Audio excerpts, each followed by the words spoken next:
በስመ አብ ወወልድ ወመንፈስ ቅዱስ አሐዱ አምላክ አሜን። የአስተርእዮ አንድ ቲዩብ ቤተሰቦች እንደምን አላችሁ? እንደምን ቆያችሁ? በያላችሁበት ሰላም እግዚአብሔር ይብዛላችሁ። ባለብዙ ምሕረት የሆነው ልዑል እግዚአብሔር በዚች ዕለትና ሰዓት ስላደረሰን ክብርና ምስጋና ለእርሱ ይሁን። በሁሉም መንፈስ ቅዱስ ሞላባቸው። የሐዋርያት ሥራ ምዕራፍ 2 ቁጥር 4። ዛሬ ስለ ጰራቅሊጦስ ለጥቂት ደቂቃዎች አብረን እንቆያለን። ጰራቅሊጦስ ማለት በግዕዝ ቃል አጽናኝ ማለት ነው። አጽናኝ እርሱም ከአብ የሚወጣ የእውነት መንፈስ በመጣ ጊዜ እርሱ ወደ እውነት ሁሉ ይመራቸዋል በማለት ጌታችን ኢየሱስ ክርስቶስ ደቀ መዛሙርቱን ያስተምራቸው ነበር። መንፈሰ ጽድቅ የእውነት መንፈስ በመባልም ይታወቃል። የሐሰት መንፈስ ስላለ የእውነት መንፈስ ሲል ተናገረ። ዓለምን የሚያስተው ሐሰተኛው የዲያብሎስ መንፈስ አለና፣ እርኩስ መንፈስ ስላለ መንፈስ ቅዱስ በእናንተ ላይ በወረደ ጊዜ ኃይልን ትቀበላላችሁ፣ ከኢየሩሳሌም ጀምሮ እስከ ምድር ዳር ድረስ ምስክሮች ትሆናላችሁ ይላቸው ነበር። ይህ የእውነት መንፈስ፣ ይህ ቅዱስ መንፈስ ዛሬም ለእያንዳንዳችን እጅግ አስፈላጊያችን እንደሆነ መታወቅ አለበት። አለዚያ የሐሰት መንፈስ ይገዛናል። ጰራቅሊጦስ የሚባለው ከትንሣኤ ጀምሮ በአምሳኛው ቀን የሚከበር የቤተ ክርስቲያን ትልቁ በዓል ሲሆን በአይሁድ ባለ 50 ወይም የመከር በዓል በመባል ይታወቃል። በግሪክ ደግሞ ጰንጠቆስጤ ይባላል። በዛሬው ዕለት ባጭሩ የምናየውም በዚህ ባለ ጰራቅሊጦስ ወይም ደግሞ በአይሁድ የመከር በዓል እየተባለ ስለሚታወቀው ባለ 50 ነው። ለጥቂት ደቂቃዎች አብረን የምንቆየው እንግዲህ በዚህ ዕለት መንፈስ ቅዱስ በሐዋርያት ላይ መውረዱን በማስመልከት በቤተ ክርስቲያን የሚታሰብበት ልዩ በዓል ነው። ጌታችን ኢየሱስ ክርስቶስ መንፈስ ቅዱስ በእናንተ ላይ በወረደ ጊዜ ኃይልን ትቀበላላችሁ፣ ከኢየሩሳሌም ጀምሮ እስከ ምድር ዳር ምስክሮቼ ትሆናላችሁ ባለው መሰረት በአምሳኛው ቀን አጽናኝ የሆነው መንፈስ ቅዱስ ደቀ መዛሙርቱ ወይም 120 የሚያህል ቤተሰብ በአንድ ቤት ተቀምጦ እያሉ መንፈስ ቅዱስ ወረደላቸው። ይህ በዓል በተለይ ይህ የመከር በዓል በመባል በሚታወቀው በዚህ የአይሁድ በዓል በየክፍለ ዓለሙ ያለ አይሁዳዊ በሙሉ በዓሉን ለማክበር በኢየሩሳሌም የሚሰባሰቡበት ልዩ ቀን ነው። ከየአቅጣጫው ወደ ኢየሩሳሌም በዓሉን ለማክበር የጎረፈው ሕዝብ አካባቢውን አጥለቅልቆት ነበር። ይህ ቀን ለብዙዎች መዳን ይሆን ዘንድ ከእግዚአብሔር የታቀደ ልዩ ቀን ነበርና መንፈስ ቅዱስ በሐዋርያት ላይ በወረደ ጊዜ በእነርሱ ምስክርነት በዚያች ዕለት ብቻ በሺህ የሚቆጠር ሕዝብ በክርስቶስ በማመን መዳን እንደሆነለት የሐዋርያት ሥራ ምዕራፍ 2ን ስናነበው እናገኛለን። አንድ አገልጋይ ዘመኑን በሙሉ አስተምሮ ሊያድነው የማይችለውን ሕዝብ ሐዋርያው ጴጥሮስ በጥቂት ደቂቃዎች ትምህርት ብቻ 3000 የሚያህል ሕዝብ በክርስቶስ በማመን እንዲድን ምክንያት እንደሆነ ቃሉ ያስተምረናል። በመንፈስ ቅዱስ የሆነ እውነተኛ ትምህርት፣ እውነተኛ አገልግሎት ምን እንደሚመስል ማሳያ ነው። በሐዋርያት ትምህርት ልባቸው የተነካው ሕዝብ ምን እናድርግ በማለት ሐዋርያትን ጠየቋቸው። ሐዋርያው ጴጥሮስም ንስሐ ግቡ፣ ኃጢአታችሁም ይሰረይ ዘንድ በኢየሱስ ክርስቶስ ስም እመኑና ተጠመቁ፣ የመንፈስ ቅዱስንም ስጦታ ትቀበላላችሁ አላቸው ይላል። ይህ የሆነው እንግዲህ በባለ ጰራቅሊጦስ ዕለት ነው። በዚያች ቅጽበት ነበር 3000 ሰዎች የሐዋርያትን ትምህርት ተቀብለው በሐዋርያት ኅብረት ውስጥ የተጨመሩት። ከቀናት በፊት ወንጌል ተሰብኳል የምንለው ምን ሲሆን ነው በሚል በዚሁ በአስተርእዮ አንድ ቲዩብ አቅርቤ ነበር። ከሐዋርያት ትምህርት ያው እንደምንማረው የባለ ጰራቅሊጦስ ዕለትም በምናስበው በምናከብረው የምንማረው ታሪክ ይህንን እውነት ነው። የሐዋርያት ሥራ ምዕራፍ 2 ከቁጥር 1 ጀምሮ እንደዚህ ይላል። ባለ 50 የተባለውም ቀን በደረሰ ጊዜ ሁሉም በአንድ ልብ ሆነው አብረው ሳሉ ድንገት እንደሚነጥቅ አውሎ ነፋስ ከሰማይ ድምፅ መጣ፣ ተቀምጦም የነበሩበትን ቤት ሞላው። እንደ እሳትም የተከፋፈሉ ልሳኖች ታዩአቸው፣ በእያንዳንዳቸውም ላይ ተቀመጡባቸው። እንደ እሳትም የተከፋፈሉ ልሳኖች ታዩአቸው፣ በእያንዳንዳቸውም ላይ ተቀመጡባቸው። በሁሉም መንፈስ ቅዱስ ሞላባቸው፣ መንፈስም ይናገሩ ዘንድ እንደሰጣቸው በሌላ ልሳኖች ይናገሩ ጀመር። በሌላ ልሳኖች በሌላ ቋንቋ ይናገሩ ጀመር። ከሰማይ በታች ካለው ሕዝብ ሁሉ በጸሎት የተጉ አይሁድ በኢየሩሳሌም ይኖሩ ነበር ይላል። ይህም ድምፅ በሆነ ጊዜ ሕዝቡ ሁሉ ከየአቅጣጫው የመጣው ሕዝቡ ሁሉ ተሰበሰቡ። እያንዳንዱም በገዛ ቋንቋቸው ሲናገሩ ይሰማ ስለነበር የሚሉትን አጡ።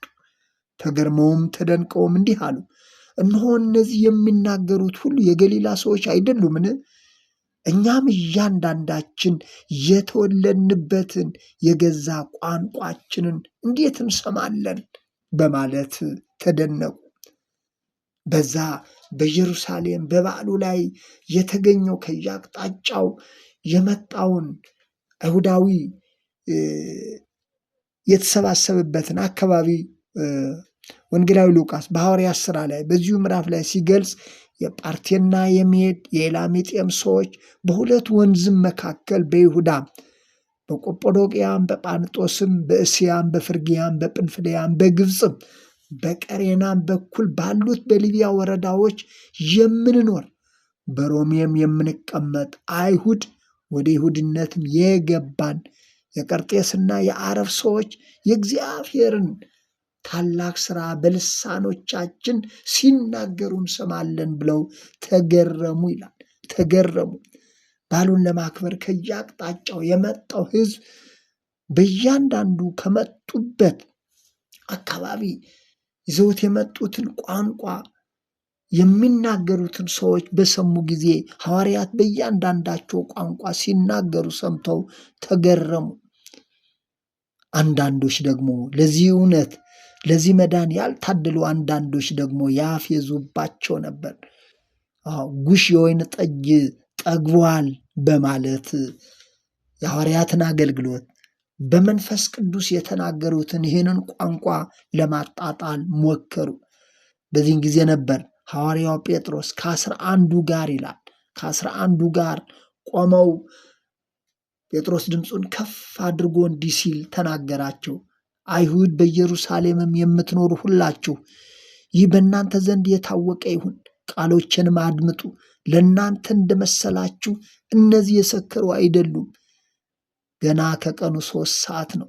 ነገር ግን አስቀድሞ በነቢዩ ኢዩኤል የተነገረው ይፈጸም ዘንድ እግዚአብሔር በመጨረሻው ቀን እንዲህ ይሆናል፣ ሥጋ በለበሰው ሁሉ ላይ ከመንፈሴ አፈሳለሁ፣ ወንዶችና ሴቶች ልጆቻችሁ ትንቢት ይናገራሉ፣ ጎበዞቻችሁም ራእይ ያያሉ በማለት አስቀድሞ እግዚአብሔር በነቢዩ ኢዩኤል የተናገረው ስለተፈጸመ ነው እንጂ በዚህ ሰዓት ስካር አይደለም በማለት ሐዋርያው ጴጥሮስ ሁሉን በዝርዝር ይነግራቸው ጀመር።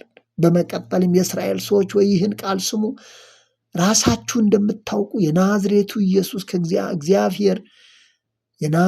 ኢየሱስ እግዚአብሔር በመካከላችሁ በእርሱ በኩል ባደረገው ታምራትና በድንቅ በምልክቶችም ከእግዚአብሔር ዘንድ ለእናንተ የተገለጠ ሰው ነበር።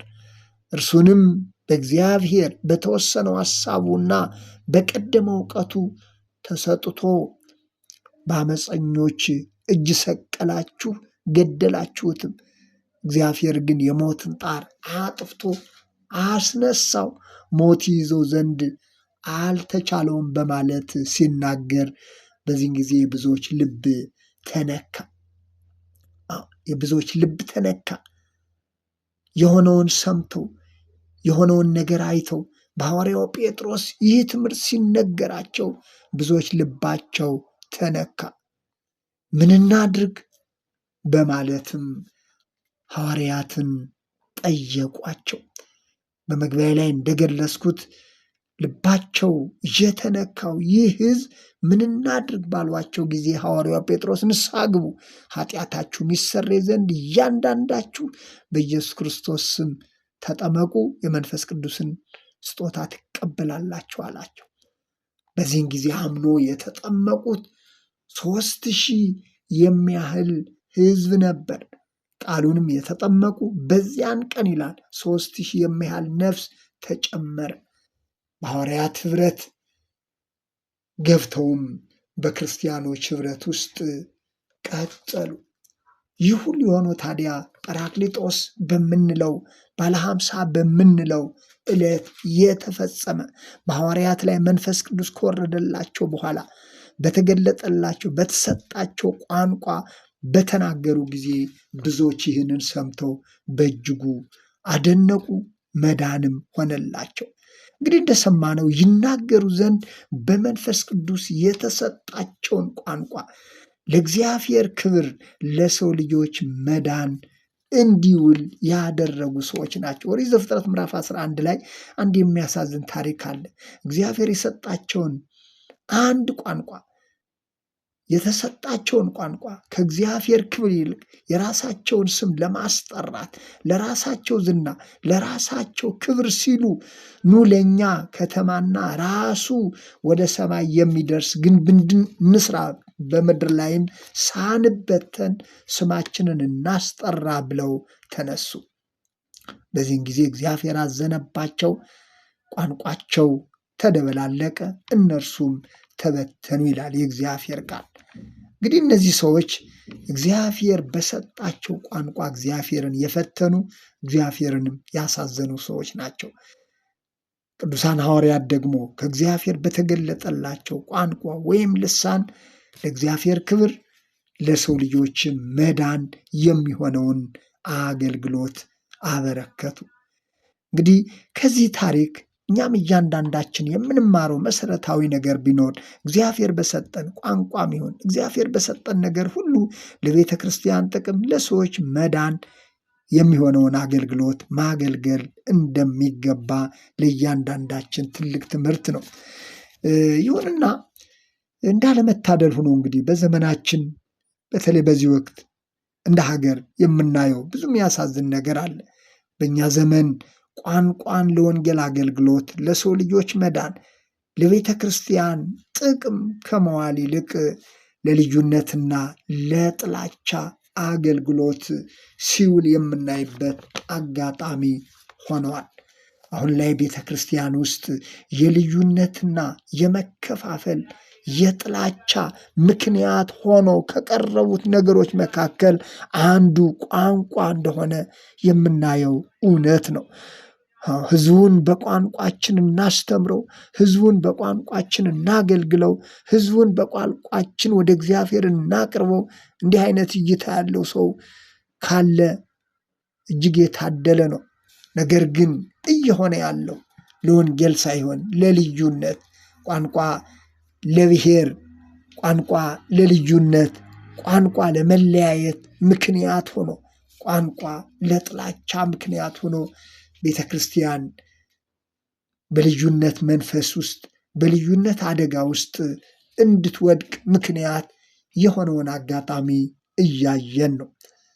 ይህ ደግሞ መንፈስ ቅዱስንም ማሳዘን እንደሆነ የሚታወቅ ነው።